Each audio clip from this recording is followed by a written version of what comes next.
Crane management software is an overarching data acquisition system that incorporates, a human-machine interface to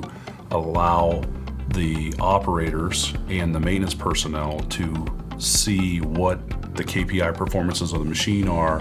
or help them troubleshoot to understand why the machine is not operating at optimal performance. So this is a methodology of collecting the data off of sensors, trending it,